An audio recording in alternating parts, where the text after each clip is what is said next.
In the cover of darkness, a dirty cop cover-up was underway, but one CCTV camera, like an answer from God, exposed it all. The clock was ticking. A man was dying in a police car, but instead of a rush to save him, there was silence, delay, negligence, and then death. This is the story of Alfred Ojwang, a teacher, a father, a citizen, dead under mysterious circumstances while in police custody.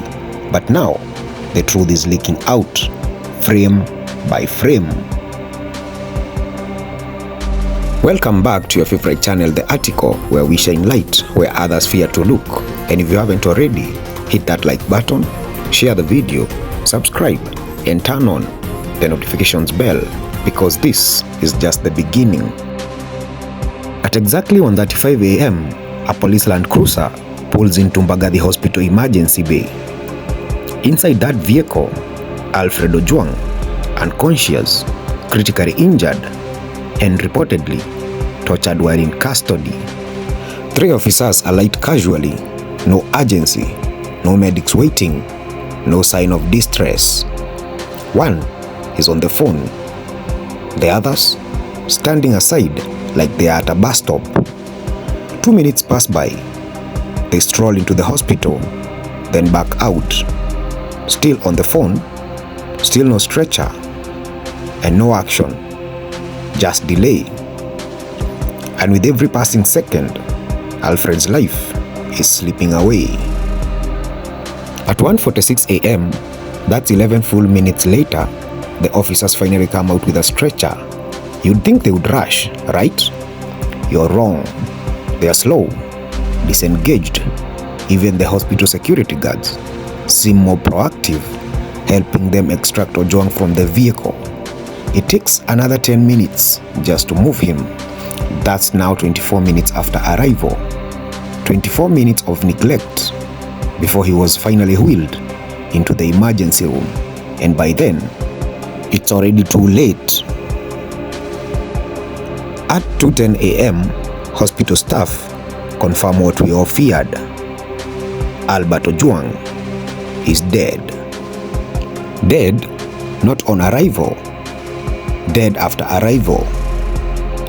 Dead after being left to languish in the back of a police car while officers doodood outside chatting on phones. But here is the part that really stings. By 2:15 a.m., the police vehicle leaves, and guess what it's carrying? Not just any passenger, but Ojwang's lifeless body. No medical procedures, no autopsy prep, just wheeled out and loaded up like a baggage. So now the question becomes, was this just incompetence, or was it intentional delay? Why didn't the officers rush him in immediately? Why didn't the hospital triage something into action? And even more chilling, why was he taken back in the same police car he arrived in? All this comes after reports that Alfred was tortured while in custody. So is this delay a symptom or part of the cause? Is it just a coincidence that he died hours after allegedly being assaulted by a senior officer? Or is this what a state-sanctioned silence looks like? Online, Kenyans are outraged, and the hashtag Justice for Ojwang is trending. Activists, teachers' unions, and civil society are demanding answers, but from the police, they can only get silence. And from the Ministry of Interior, deafening silence. But now that we have seen the footage, the silence is no longer protection, it is complicity. Alfred Ojwang's name joins a long list of Kenyans who have died in police hands under unclear circumstances. But this time, there is a tape, a timestamp, and a nation watching. This isn't just about one man. It is about every Kenyan who walks on the streets fearing the very people meant to protect them. Kenyans now want to know, where is the Inspector General? Where is IPOA? Where is justice? Alfred Ojwang didn't die in silence. He died while the system watched. But we won't. We will speak. We will demand. Because if this can happen to a teacher, and in plain sight, what about in the capital city? Is anyone safe?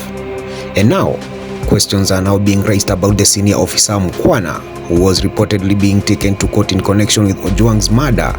So we ask, who else was involved? And who is still hiding behind the uniform while justice being delayed? Drop a comment with justice for Ojwang and let us flood the system with the one thing it hates: the truth. Like this video if you believe someone must be held accountable. Comment with your thoughts. Was Mukwana a scapegoat? Or is he just the beginning? So as we wait, subscribe and turn on the notifications, because in our next video, we will dig deeper into the officers under investigation, the court proceedings, and what really happened that night in Karura and Mbagathi. This is not just a video, it is a voice, and together we are louder.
And if justice will finally be served. So hit that like button, leave a comment with your thoughts, and subscribe so you don't miss out on what's coming next, because silence helps the killers and we are not staying silent. Adios. Kaboom!